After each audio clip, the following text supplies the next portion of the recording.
A well-managed woodland can promote wildlife diversity and forest health. Woodland owners have several tools available to them to achieve these objectives on their properties. Two of the more common techniques that we use are single tree selection and patch cut harvesting. Used together in the long term, these are often termed uneven age forest management because what they do is create trees of multiple generations, or basically different age trees within the same woodland. So in today's video, we're going to talk a little bit about what these two techniques are, what trees they help grow, and how wildlife species respond to them. With single tree selection, we're doing just that. We're removing single trees throughout the forest, and what that does, it creates more growing space for the surrounding canopy trees. This often results in increased vigor and health of those trees. So basically, when we remove a tree like this, we're creating a small canopy gap. And what happens is we'll get a temporary growth of young trees and other plants within that gap. And these conditions used over time really favors a certain species. And so more shade tolerant tree species like American beech or sugar maple are really favored using single tree selection. So with single tree selection, you have to decide which trees you're going to remove. It's really not always the biggest trees that are removed. There's a number of factors that go into that, just like any other management technique. So it's really based on what your management objectives are, what the current stand conditions are, the site conditions, as well as tree biology. So a lot of woodland owners will seek the assistance of a professional forester who can take the guesswork out of this. And so they'll decide which trees to remove that results in the best condition for your woodland. So with single tree selection, there's advantages and disadvantages. Since we're removing very little of the tree canopy, there's actually very low visual impact with single tree selection. In fact, you can walk in a lot of woodlands that have had that done and not even realize that there was a harvest done recently. Another advantage with single tree selection is you get to decide which trees stay and which trees go. And that can have a lot of benefits, not only from a timber standpoint, but really from a wildlife management standpoint. There's also species of wildlife that are adapted to the structure that you create by using single tree selection.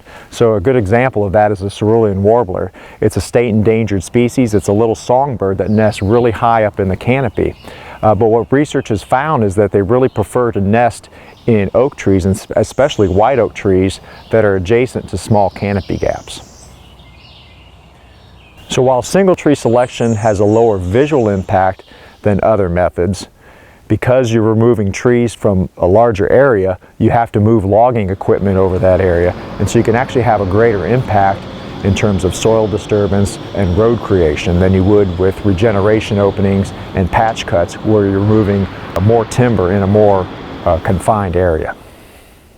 Another tool woodland owners have available to them is a patch cut. And with a patch cut, what essentially we're doing is removing all the overstory trees in an area the size of about a half acre up to about 3 acres in size. And with this technique, we're basically mimicking a natural disturbance event.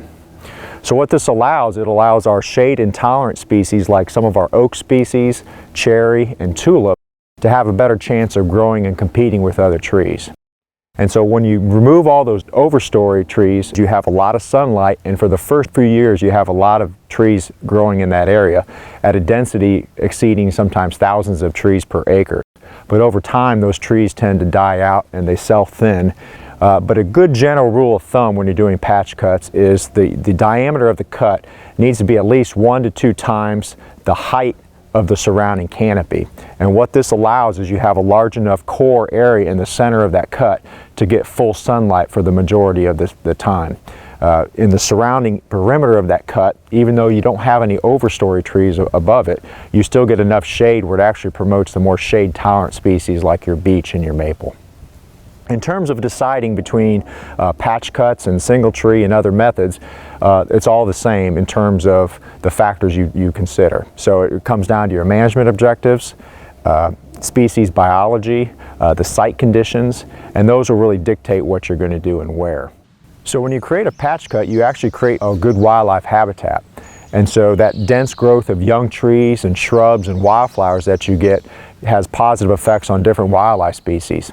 And really over the first 15 to 20 years, these patch cuts change a lot in terms of vegetation structure and composition, and you'll get different wildlife species responding to those over time. But certainly a typical patch cut, you'll have white-tailed deer using these areas for food because they feed on the stems of the twigs of young trees.